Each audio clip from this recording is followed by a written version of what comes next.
Hi there, it's Lisa Belleci with this second reading from Second Corinthians. And so I want to draw your attention to this chart that I made about how we approach a reading, right? Pronunciation, not an issue here. What you know about the book, Corinthians, well, we're familiar with that culture. Are you not? If not, take a look. At the beginning of the second letter to the Corinthians, there would be an introduction about something about the culture. What images do you want to emphasize, and what overall point do you want to make? I think that's the important thing for this reading, because he's talking about everyone is a new creation. The love of Christ impels us, once we have come to the conviction that one died for all, therefore all have died. Okay, the love of Christ is what impels us. He died for all. So can you connect these two? The love of Christ impels us. That's what moves us forward. That's why we do. Consequently, from now on, we regard no one according to the flesh. So it is about how do we operate in this life. Whoever is in Christ is a new creation.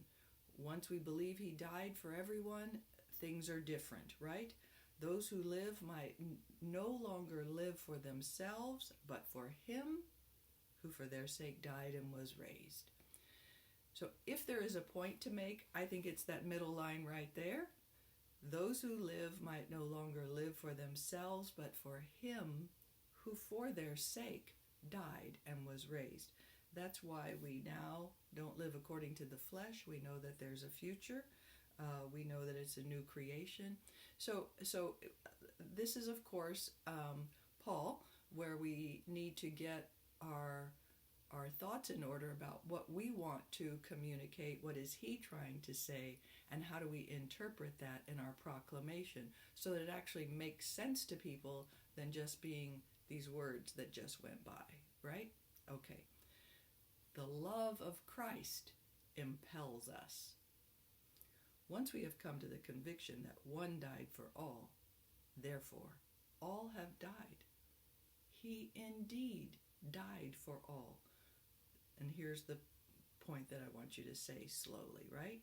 Consequently, from now on, we regard no one according to the flesh. And so that would be our point here with these people. No judging, no saying, thoughts about the other people, not according to the flesh.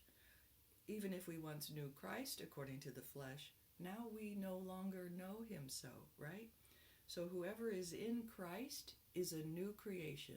Me, you, the people out there. And we need to treat each other that way. The old things have passed away.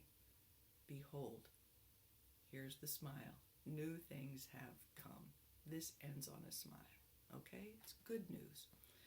The word of the Lord, look at them to receive. Thanks be to God. Okay, God bless you and be with you. Take your time so you know how you want to emphasize and make sense of this. God bless.